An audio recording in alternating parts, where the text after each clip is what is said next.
With everything linked up, we can start moving around things and see what's going on. So you can see when we move the wheel, this is actually coming along with it. When we rotate the wheel, this FFD modifier is going to stay on the floor, which is perfect. If we change the steering, if we rotate the steering, it's coming along for free, which is great. If we move the axle, it's cool, it's coming along. And if we move this guy to squish the tires, you notice that it just stays in the same place, which is perfect. So with that done, let's move the tire down so that it's below the ground level, and we can start editing this FFD modifier to enable the tire to squish. And remember, this is going to affect all of the other FFD modifiers as well. So let's go across to it, hit the control points, and start editing. Alright, so I'm going to just jump to left viewport by pressing the L key. I'll just zoom in on that, and I'm going to remove the shape so I can actually see what's going on a bit better. Across the display panel, turn off shapes, and I'm just going to turn on the grid by pressing G so I know where the actual ground plane is. And let's start editing some points. So done. Back to my modify control points. I'm going to grab these and move them up. And you can see actually the wheel itself is now underneath this FFD modifier, so I need to increase the height of this just a little bit, so maybe about to 7. Let's just have a look, see if everything else is updated fine.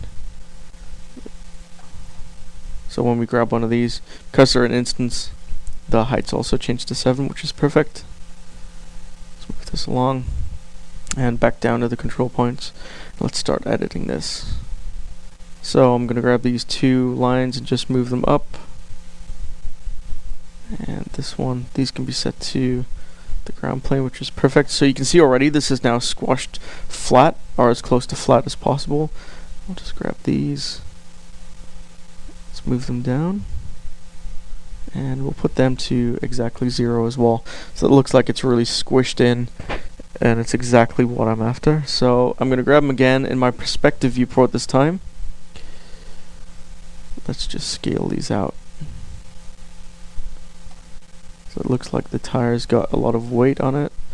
And obviously if you're doing a cartoon car, you can make this super extreme, but this isn't a cartoon car, so I'm going to keep it as close to realistic as possible. Maybe overemphasize just a little bit so that you can see it a bit more. Alright.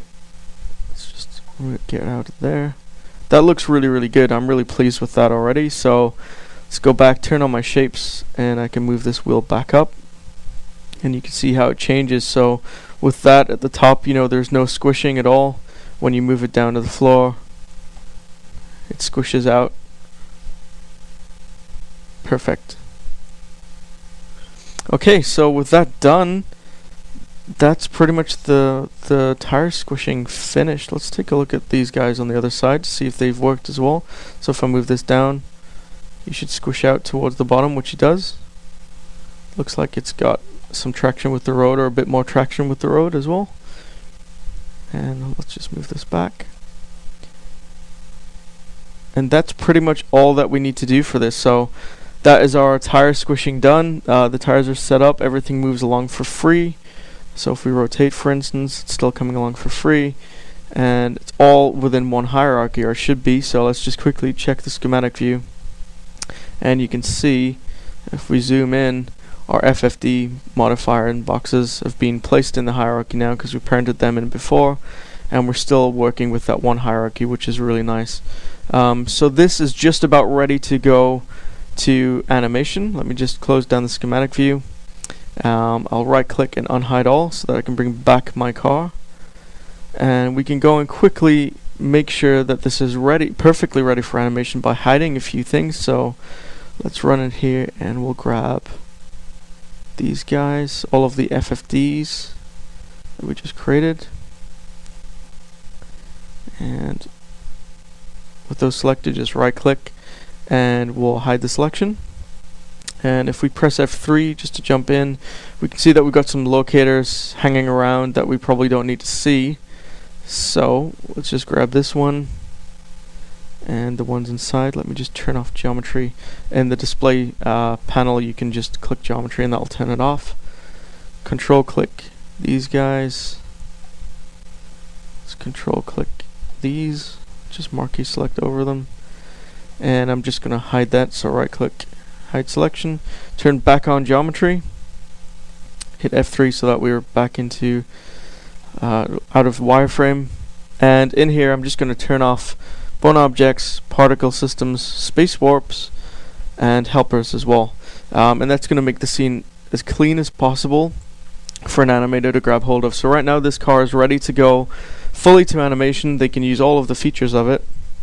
And I'd be really happy to use this car.